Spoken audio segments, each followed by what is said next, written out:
Hey, fourth graders. Today we're working on Unit 9, Lesson 13. Today we'll be comparing and then subtracting fractions that have unlike denominators. So we're adding on those extra steps of adding. We're also doing comparisons and subtraction. So if we have an example problem here showing, say, how much a student read a book on Monday, they may have read 1/3 of the book on Monday and another 1/4 of the book on Tuesday. Just as an example. Now, we used 1/3 and 1/4 in our previous lesson, showing that we needed to change the denominator to something that they have in common. Well, both 3 and 4 can multiply to become 12. So we figured out that 1/3 was equivalent to 1, 2, 3, 4 twelfths. And we also figured out that 1/4 was equivalent to 1, 2, 3 twelfths. Now, this is all shown with numbers below. So they took 1 times 4 and 3 times 4 to get 4 twelfths. Remember, the ultimate goal is to figure out how do you get to that common denominator using multiplication. So they had to take 1/4 times 3 to get 3 twelfths. Now, when we compare these fractions, you can see that originally 1/3 is going to be larger.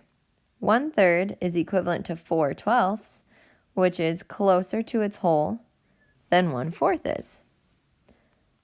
You'll notice that 1 is also closer to 3 than it is to 4, so 1/3 is greater. And 4 is closer to 12 than 3 is, so 4 twelfths is larger. Which makes sense because they are equivalent fractions. 1/3 and 4 twelfths are equal, and 1/4 and 3 twelfths are equal. So the 1/3 and 4 twelfths were bigger.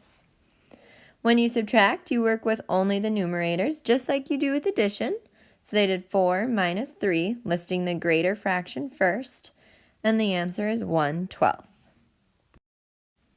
So today we'll be solving problems with unlike fractions. So that means they're going to have denominators that we need to change so that they have a common denominator instead. So let's take a look at this problem. On Monday, Roberto read 1/5 of a novel. On Tuesday, he read 3/7 of the novel. How much of the novel did he read in the 2 days? So combining the totals. That is an addition problem. So I'll first write out the problem. We're going to be doing 1/5 plus 3/7. I can't add right away because you might have noticed denominators do not match. So I need to think of a number that both 5 and 7 can become. Well, let's think of multiples of 5. So there's 5, 10, doesn't work, 15, nope, 20, nope, 25, 30, no. But 35 works. So taking 5 times 7, yeah.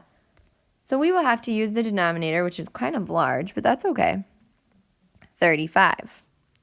So let's first change 1/5 into the denominator 35. In order to do that, you'd take 5 times 7, and we'd have to do the same treatment with the numerator, so 1 times 7. So 1/5 is equivalent to 7 35ths. And then we'll just change 3/7 now into 35ths. So it is equivalent to how many 35ths? Well, let's use multiplication to find out. You would have to take 7 times 5 to get 35, so we'd have to do the same treatment with the numerator. 3 times 5. That is 15. So 3/7 is equivalent to 15 35ths. Now we'll go ahead and add. So 7 35ths plus 15 35ths gives me the final answer, 22 35ths. Yay! This next problem says to order the fractions from greatest to least. Now, they all have different denominators and their numerators don't match up. Now, if this was 1/8, that'd be really easy to just order them and look at which one is closer to its whole. But it's not. So in that case, I should change these fractions so that they have all common denominators, and then I can compare which one is closest to its whole. And then I can order them from greatest or biggest to least or smallest. So first, let's look at the numbers 2, 4, and 8. What's a number that I can use that they all can become? Well, these are really nice, friendly numbers. 4 can become 8, and 2 can also become 8. So guess who gets to stay the same? Yay! 3/8 is done. I'm going to leave 3/8 in eighths. So that means I only need to change 1/2 and 1/4. Now remember, I'm doing this so that I can properly compare these fractions. So let's see how many eighths 1/2 turns into. Well, in order for 2 to become 8, I would have to take 2 times 4, and same treatment with the numerator, 1 times 4. Okay, so 1/2 is equivalent to 4/8. I'm going to write it right underneath because that's its other equal fraction. Okay, so now I just need to change 1/4, and then I can start ordering. 1/4 is equivalent to how many eighths? So I have to take 4 times 2 to become 8, and I need to do the same treatment with the numerator, 1 times 2, 2/8. Okay, so 1/4 is equal to 2/8. Now, 4/8, 2/8, and 3/8 will be super easy to compare and then put them in order. So my final answer for this problem will be putting these new fractions from greatest to least. So my answer will consist of putting the biggest one first. 4 is closer to 8 than 2 or 3. So that means 1/2 needs to stay first in line. So this is going to be my answer right here. Okay, the next fraction to come, you'll notice I wrote its original name in my answer. You'll want to do that too. So next in line, what's the next biggest? Well, 3 is closer than 2 is. So that means 3/8. And I'm going to write that as it is because that was its original name. Comes second, and then the least or smallest fraction was 2/8. 2 was the furthest away, but remember at this point it was the original fraction, 1/4. So now I put them in order from greatest to least after changing the denominators so they all had it in common and then comparing. Okay, so here is an example problem where I'm going to be finding equivalent fractions that have a common denominator, since these do not match now. I'll compare those fractions, I'll add them, and then subtract. So these fractions, the originals are 2/3 and 4/5. Now I can't add or subtract these fractions or even compare them properly until I change them to a common denominator. So this will be the equivalent fraction. Now I just have to figure out the multiples that might work. So let's start with a bigger number. Well, 5, I can't change 3 to become 5 using multiplication. So 5 won't work and won't be able to stay. 5 times 2 is 10. That doesn't work for 3. 5 times 3 is, 15. And 3, that works. Okay. So I'm going to be changing these fractions so that they have the common denominator 15. So let's start with 2/3. You would have to take 3 times 5 to get 15, which means I need to do the same treatment times 5 with the numerator. So 2 times 5. All right, so that is 10/15. That is the equivalent fraction of 2/3.